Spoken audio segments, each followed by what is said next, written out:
नमस्कार, स्वागत है आपका। मैं हूं आपके साथ सुमित झा। पाकिस्तान आर्थिक तंगी के दौर से गुजर रहा है, आर्थिक बदहाली के दौर से गुजर रहा है और अब इस हद तक पाकिस्तान में आर्थिक तंगी आ गई है कि अपनी सेना को ही पैसे देने में अब उसे परेशानी हो रही है। वो सेना जो अपनी जान गंवा रहे हैं, तालिबान के लड़ाके पाकिस्तानी सैनिकों को मार रहे हैं, उन तालिबान लड़ाकों से पाकिस्तान की सेना के जवान लड़ रहे हैं या फिर भाग रहे हैं सैन्य अड्डों को छोड़कर, चौकियों को छोड़कर। तो उसके पीछे शायद यही वजह है कि शहबाज सरकार उन्हें पैसे नहीं दे पा रही है। अब देखिए फैसला क्या ले लिया गया। पेंशन अब रोकने का फैसला या पेंशन कटौती का फैसला लिया गया है पाकिस्तान की शहबाज सरकार की ओर से। उन सैन्य कर्मियों को, उन सेना के जवानों की, जो सेना के जवान पाकिस्तान के आईएसआई और शहबाज सरकार के कहने पर तालिबान से लड़ाई लड़ रहे हैं इन दिनों और अलग अलग मोर्चों पर उन्हें तैनात किया जाता है। लेकिन उनके लिए क्या फ़ैसला लिया गया और ये समझिए कि न्यू ईयर में एक तरह से मनहूसियत उनके लिए ये खबर लेकर आई है।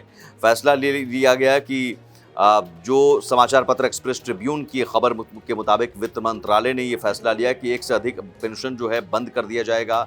3 अधिसूचनाएं जारी की गई, जिसमें पहली अधिसूचना पहली बार मिलने वाली पेंशन में कटौती की गई और भविष्य में पेंशन में वृद्धि निर्धारित करने वाले आधार में भी बदलाव किया गया।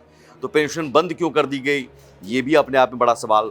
वजह आर्थिक तंगी, आर्थिक बदहाली, कंगाली। खबर में कहा गया कि ऋण चुकाने, रक्षा और विकास के बाद बजट में चौथा सबसे बड़ा व्यय है, खर्च है पेंशन।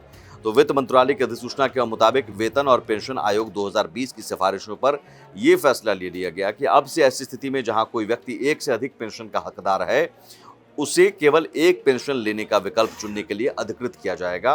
और ये बदलाव 1 जनवरी से लागू हो गया, यानी नए साल में तोहफा दिया जाता है। यहाँ पर अपने सेना के जवानों को तोहफा देने के बजाय उनसे पेंशन छीन लिया गया।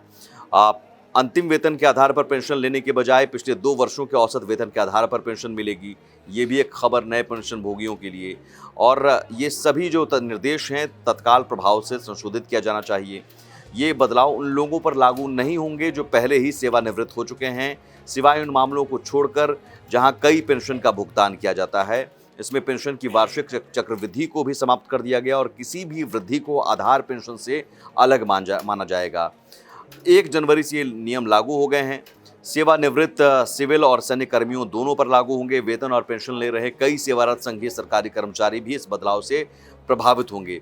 चालू वित्त वर्ष के लिए सरकार ने पेंशन भुगतान के लिए बजट में 1.014 ट्रिलियन रुपए आवंटित किए हैं और इसका सबसे बड़ा हिस्सा सैन्य पेंशन के लिए 66% या 662 बिलियन रुपए आवंटित किए गए हैं। पिछले साल की तुलना में पेंशन बिल में 24% की वृद्धि हुई है, जिसे बजट से वित्त पोषित किया जाता है, लेकिन ये टिकाऊ नहीं की है। लेकिन अब ये जो संशोधन किया गया, जो अधिसूचना जारी की गई, उसके मुताबिक पेंशन में एक तरह से कटौती की गई है। अब तक जो पेंशन मिल रहा था उस पेंशन में अब कटौती की गई है उन सेना के जवानों के लिए जो सेना के जवान मर रहे हैं बेचारे, पाकिस्तान की शहबाज सरकार के कहने पर और आईएसआई के कहने पर। और यही वजह है कि शायद पाकिस्तान की सेना के जवान अब तालिबान के लड़ाकों के आगे हथियार डाल दे रहे हैं, क्योंकि उन्हें पता है कि जब सरकार उनका ख्याल नहीं रख रही है तो अपनी जान देने का मतलब क्या। इस वीडियो में फिलहाल इतना ही। नमस्कार।